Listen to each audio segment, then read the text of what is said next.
नमस्कार. आज मुलीची अत्यंत आवडती भाजी डब्याला बनवून दिली, तर तीच तुमच्याबरोबर शेअर करणार आहे. तर त्यासाठी आपण तेल तापायला ठेवलं, मोहरी जिरं घातलं, मोहरी जिरं फुललं की त्याच्यानंतर हिंग घालायचं, सुक्या लाल मिरच्या, तमालपत्र, कांदा घातला. कांदा गुलाबी झाला की आलं लसूण पेस्ट, हिरव्या मिरचीची पेस्ट आणि आपण हळद घातली आहे आणि हे परतून घेतलं. त्यानंतर आवडीप्रमाणे 1 ते 2 टोमॅटो घालायचे आहे, मोठे मोठे चिरून घालायचे. त्यानंतर आपण मसाले घालायचे आहे. त्यामध्ये लाल तिखट, काळी मिरी पूड, जिरा पावडर, किचन किंग मसाला, धणे पावडर आणि होममेड गरम मसाला पावडर घालून हे मसाल्याबरोबर टोमॅटोबरोबर आपण मिक्स करून घ्यायचं. त्यानंतर 1 ते 2 उकडलेले बटाटे असे हाताने स्मॅश करून घालायचे आणि मसाल्याबरोबर ते मिक्स करून घ्यायचे. त्यानंतर आपण त्याच्यामध्ये कडकडीत गरम पाणी घालायचं आहे. चवीपुरतं मीठ घालताना काळं मीठ, पांढरं मीठ आणि आमचूर पावडर घालायची आणि 2 ते 3 मिनिटं भाजी छान शिजवून घ्यायची.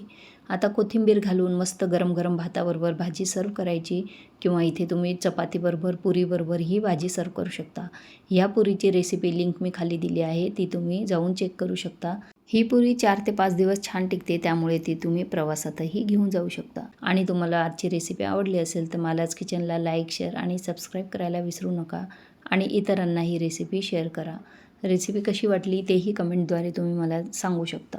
ऐन वेळेवर भाजीला शिल्लक काही नसलं तरी आपल्या घरी बटाटा हा असतो, त्यामुळे बटाट्यापासून ही झटपट अशी भाजी तयार होते. कोणतंही वाटण बनवायची गरज पडत नाही आणि अगदी चटपटीत भाजी तयार होते. आवडल्यास लाईक करा. धन्यवाद.